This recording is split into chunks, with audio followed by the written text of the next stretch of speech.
Well, I guess Ocean Gate expedition could have some problems on their hands if these people die.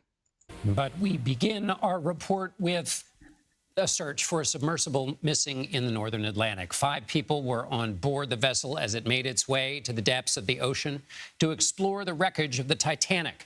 Now, as officials cycle through strategies of rescue, they know success has a narrow window. The submersible left on the excursion with a 96-hour supply of oxygen on Sunday, meaning oxygen could completely run out by Thursday.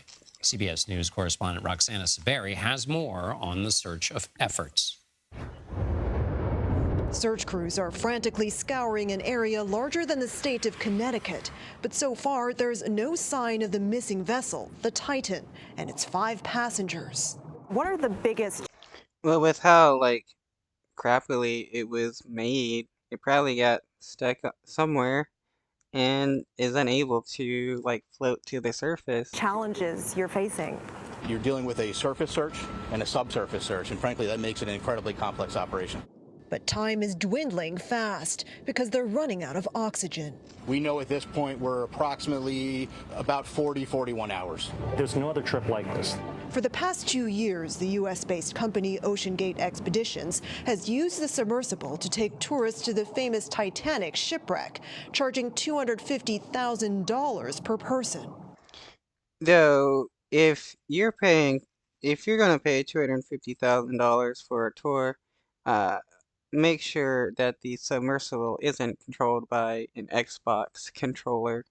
At nearly 2.5 miles below the ocean surface, the Titanic is located at roughly twice the depth of the Grand Canyon. Finding the Titan won't be easy at those depths, even if it's floating on the surface. Rescuers are now gaming out different scenarios in the event they find it. Among the 5 missing passengers, Hamish Harding, a British billionaire who flew into space on Jeff Bezos' Blue Origin rocket last year. Pakistani-British businessman Shahzada Dawood and his 19-year-old son Soleiman. And Paul-Henri Nargeolet, a former diver with the French Navy and a seasoned Titanic researcher. Ocean Gate's CEO, Stockton Rush, is also on the vessel. We run the whole. So these rich people are going to die because they decided to pay for a tourist trip on a shoddily made submersible, and it sounds kind of funny. Whole thing with this game controller. Last year, Ocean Gate hosted CBS Sunday Morning correspondent David Pogue on an expedition to the Titanic. But just minutes into his dive, something went wrong. So apparently those floats there came off the platform. So we're scrubbing? Yeah, I think that's the consensus up here. The weight of the situation is bearing down on friends and family. Jannica Mikkelsen spoke with her friend Hamish Harding the day before he left. It's not good. It really isn't good. It will be a miracle if the crew returns alive. And Roxana Saberi joins me now. Roxana, we saw you speaking with Coast Guard officials. Who else is helping with this rescue effort? Well, John, the effort is an international one. There are teams from Canada, France, and the U.S. involved so far. From the U.S., the Navy and the Coast Guard, as you mentioned, they're working together. And today I spoke with 2 members of New York's Air National Guard. They're helping search for the Titan on the surface of the water using technology like radar.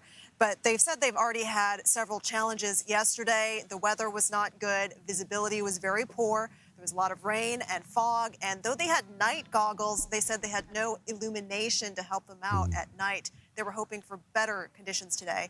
And also, Major Patrick Harding told me he's never searched for a submersible before. On previous missions, they've searched for things like sailboats and small fishing boats, so about the same size as the Titan, but he expects less of the submersible would appear on the surface of the water, maybe even a few inches only, so it would be a lot harder to spot. John? And Roxana, this involves a submersible. How's that different from a submarine?